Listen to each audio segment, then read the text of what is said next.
Hey everyone, welcome back to Trail Expedition. My name is Scott, and in this video we are going to be doing one of the most southernmost trails in all of Michigan. This is the Yankee Hill Loop.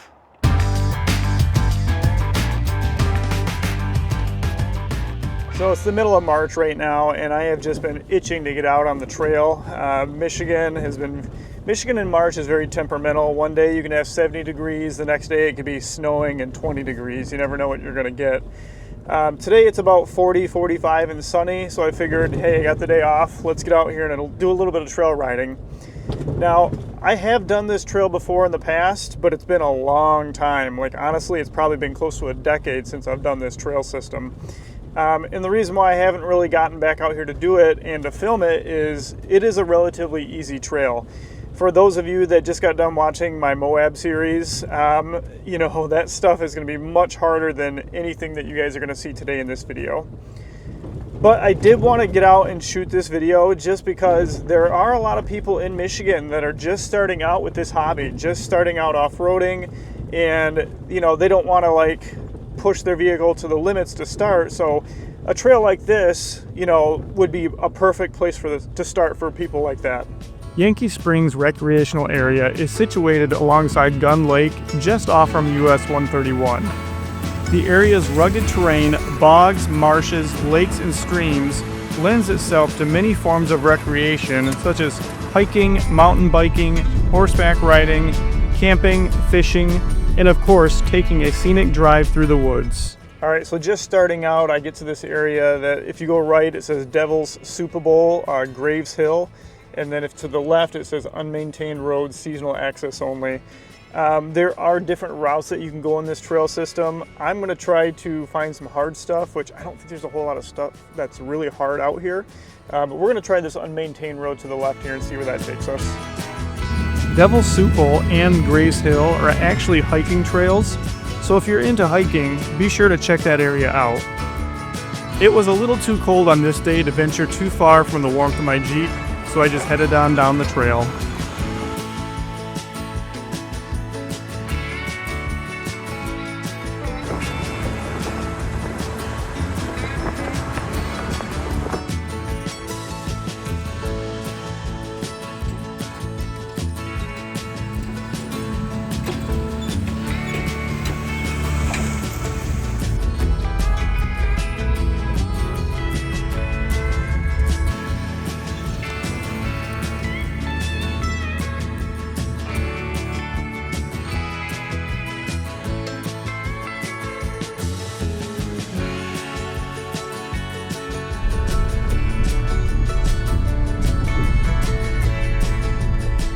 So I got to this area where it says the McDonald Lake Public Boat Access Site. It does say site closed to all use, occupancy 11p to 4a, so obviously don't come out here at night. Let's take a look at it. So this boat access site to McDonald Lake, it's oh, maybe there's a different road out to it, because this is more of a hiking path, or yeah, it's just a small dock out here, but there is another road over there. Yeah, that's the road you probably have to take in if you want to come out and put your boat in the water here. There's not much room to do it though. I mean, there's a spot there to maybe back in, and then it's just a small dock.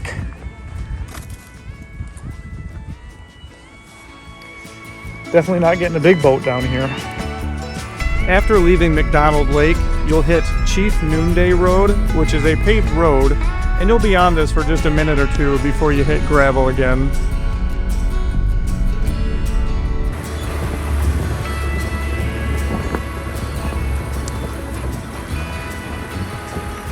So I'm still on that main loop that's on Onyx. It did put you out on just a regular road for like literally 2 minutes, and then it pops you back into a dirt road. As soon as you pop back into that dirt road, there's a big sign that says no off-road vehicles.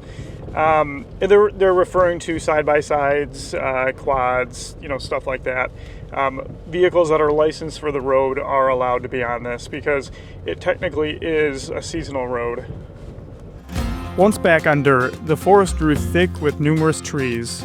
some still standing and some that had joined the many leaves on the ground. The path was relatively smooth and easygoing.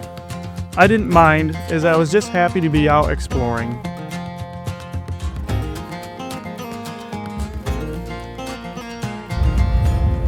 Not sure if you guys can really see it or not, but that's Deep Lake to the right there. It's kind of off in the distance, past the woods. It's kind of hard to see.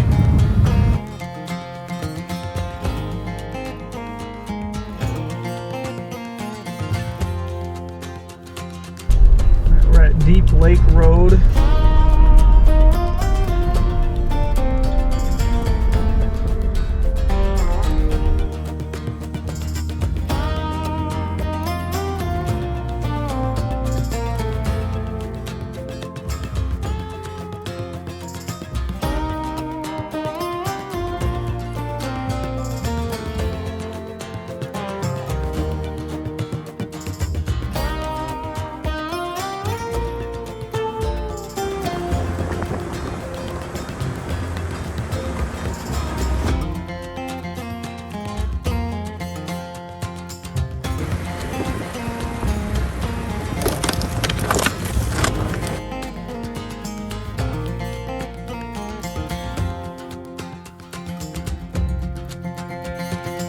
As I drove along, I encountered numerous marshes and small bodies of water alongside the trail. As I was passing through, I spotted this trio of ducks enthusiastically playing and bathing in the chilly water.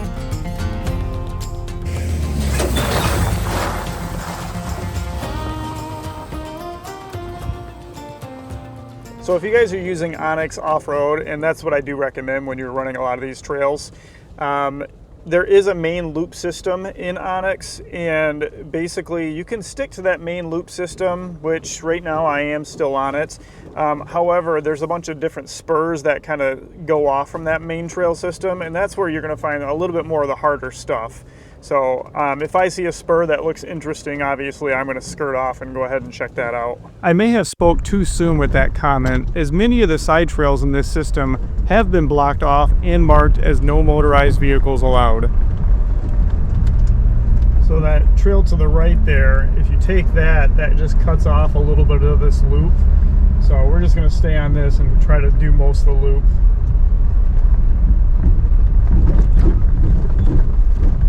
Small rutted out areas here.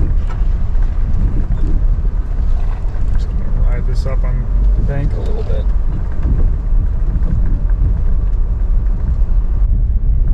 So like I said earlier, most of this trail is just what you're seeing right here. Just a regular dirt road. Nothing that's really challenging. Pretty much any vehicle can do it. You honestly probably don't even need a four-wheel drive vehicle. Probably wouldn't do it in something that sits pretty low to the ground, but for the most part, most vehicles could do this trail. A couple more big boulders. I've seen a couple of big boulders like this along the trail. It's kind of, I wish they were in the trail. Get her tire up on this one.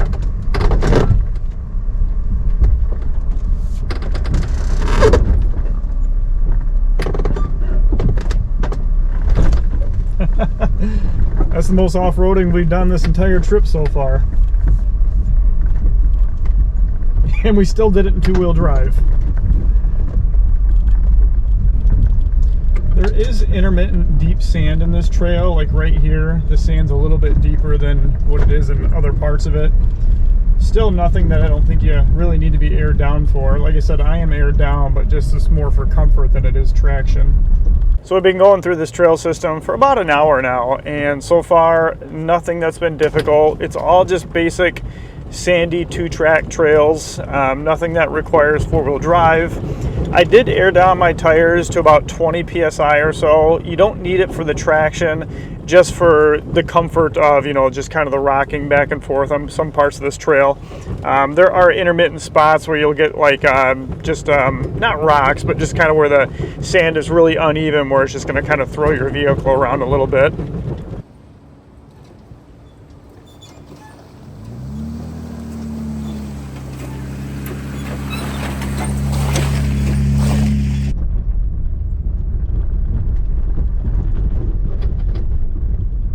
As some of you may notice, I have the JK out today, not because I really need it for this trail. It's just this Jeep has been sitting in my garage all winter long. I don't drive it a whole lot in the winter months. The mud tires really aren't great in the snow.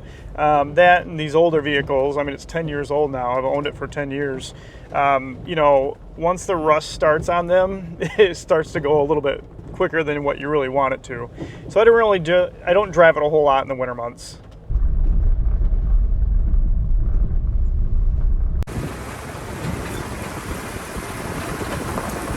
So far this trail's been really easy. I just found this little soft muddy area. We're just gonna dip our tires into it.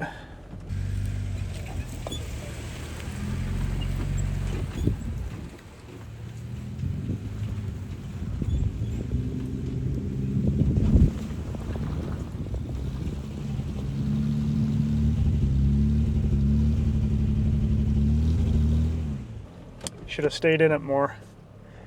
We're just in two-wheel drive, so we're not stuck. But let's back up a touch, give her.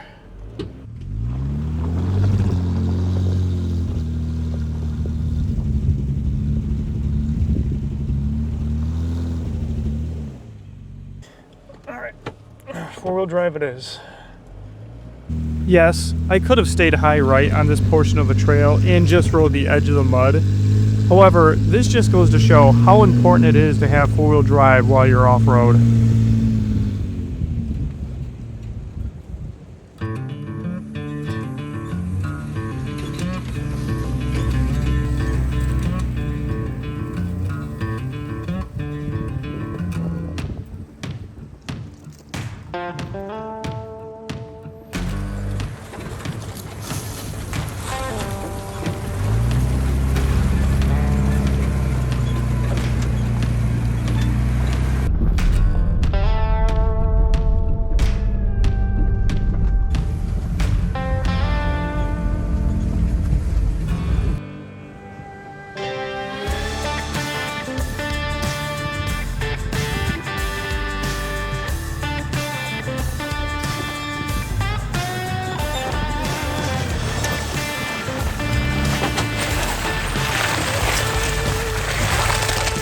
So we're almost to the very end of this trail, and we're actually hitting some pretty decent sized ruts right here.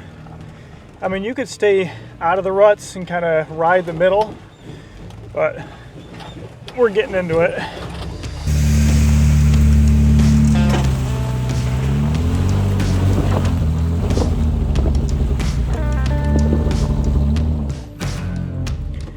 Well, I actually hit a spot where I'm still in two-wheel drive, but I'm gonna take another pass at it. Threw all kinds of mud up on my Jeep.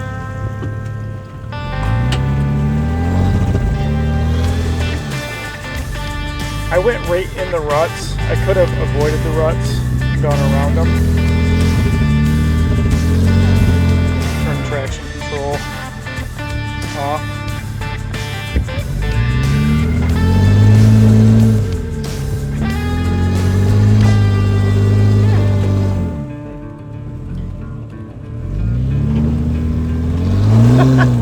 Now I'm just making a mess.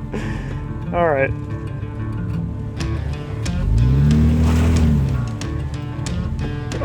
Well, I'll put it in too high. See what that does. Or 4 high.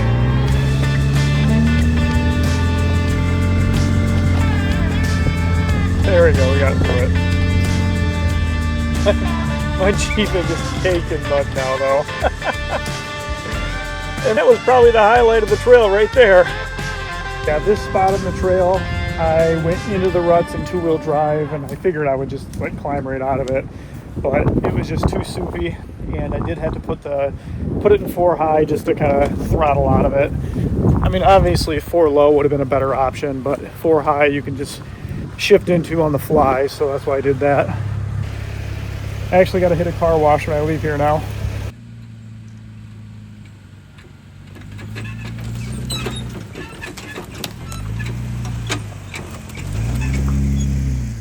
So I'm almost at the very end of the trail here, and to my left here, there's a lake called Dagger Lake, and it looks like there is a little trail that takes you right out to it. So let's go take a look at it real quick.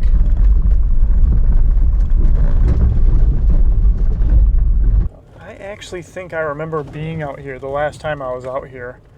I remember this spot. You know, that was a long time ago now, but I do remember this spot.